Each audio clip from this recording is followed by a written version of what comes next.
आदाब, सत श्री अकाल, नमस्कार। मैं रहमान, आप सभी लोगों का मेरे YouTube channel Rahman sir blast में स्वागत है।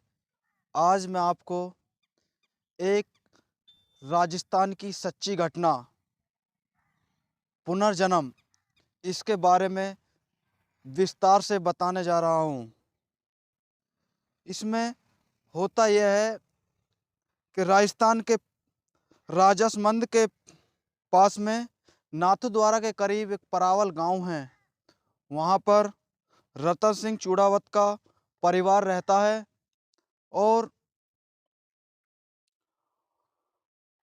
4 साल के एक मासूम के पुनर्जन्म का मामला था। दरअसल यहाँ किंजल नाम की एक मासूम ने अपने परिवार को ऐसी बात बताई जिससे पूरा परिवार चौंक जाता है।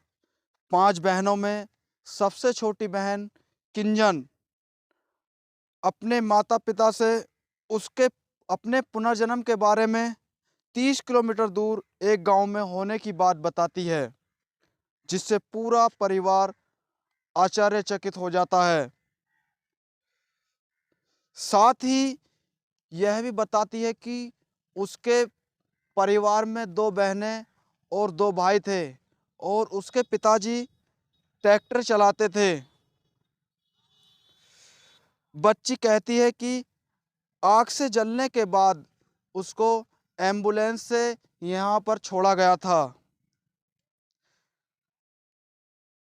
कई दिनों से वो भाई और माँ से मिलने की जिद कर रही थी, क्योंकि 4 साल की बच्ची थी। उसे अभी कुछ ऐसा पता नहीं था, वो तो घर से बाहर भी नहीं निकली थी।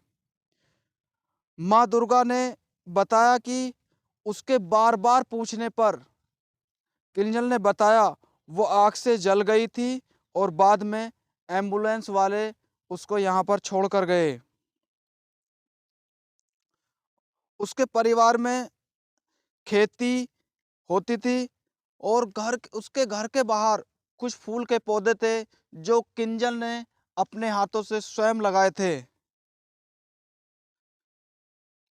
बच्ची को बीमार की आशंका होती है तो माँ दुर्गा उनको दिखाने के लिए मंदिरों, देवरों, भक्तों, पंडितों सब जगह ले जाती हैं, मगर सब जगह बच्ची को नॉर्मल ठहराया जाता है, नॉर्मल बताया जाता है। परावल में मासूम द्वारा कही गई ये बात आसपास के पूरे इलाके सभी गांवों में फैल जाती है। इसी बीच परावल से 30 किलोमीटर दूर पिलांत्री गांव तक भी यह बात पहुंच जाती है।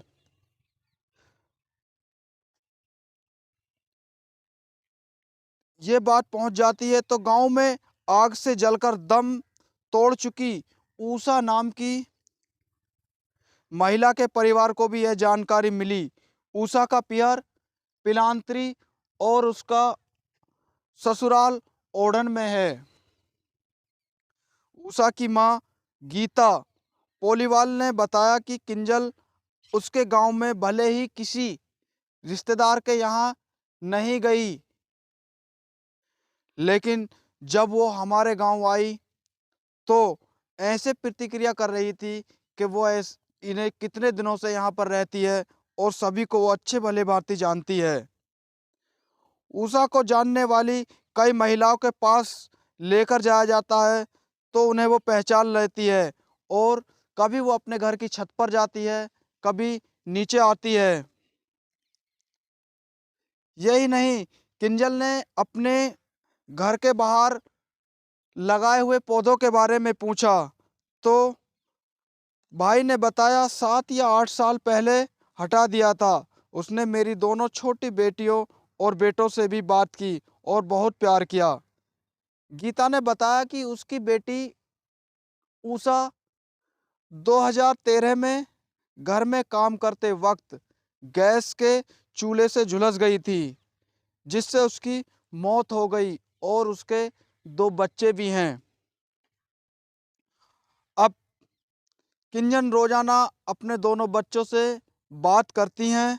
उनके बेटे का नाम प्रकाश और हीना है। उससे बात कर रही हैं, अपनी बेटी उषा से बात कर रहे थे। वे कहती हैं कि उनकी बेटी उषा भी बचपन में इसी तरह बात करती थी। पूरे मोहल्ले के बीच परिवार वालों से कुछ मुलाकात और किंजल द्वारा बताई बातें पूरे गांव में चर्चा का विषय हैं। ग्रामीण इसे उषा के पुनर्जन्म से जोड़ रहे हैं। पूरे घटनाक्रम को लेकर सभी लोग उदयपुर के एक एमबी अस्पताल में पहुंच जाते हैं। वहां पर मनोरोग विशेषज्ञ डॉक्टर सुशील खेराड़ा को यह पूरी जानकारी दी जाती है। तो वो बताते हैं कि यह बीमारी पार्ट ऑफ साइकोलॉजी है। ये कोई नॉर्मल साइकोलॉजी नहीं है। यह बिल्कुल संभव हो सकता है। दुनिया में इससे पहले भी कुछ इसी तरह के केस सामने आए हैं। वे लोग इससे पहले भी कुछ इसी तरह के केस सामने आए हैं। वे लोग भी पिछले जन्म के अनुभवों को याद करते हैं और ऐसा माना जाता है कि पुनर्जन्म की बातें 10 वर्ष की आयु तक याद रहती हैं। 4 वर्षीय मासूम के पुनर्जन्म मामले पर उदयपुर के ज्योतिषाचार्य डॉक्टर भगवती शंकर व्यास ने भी बताया कि यह बिल्कुल सत्य है। ऐसे में बच्ची की स्टडी करनी बहुत ज़रूरी है, क्योंकि बड़े होने तक भी बच्ची में माता पिता और जन्म स्थान को लेकर कोई कन्फ्यूजन है तो उसके भविष्य के लिए खतरनाक साबित हो सकता है।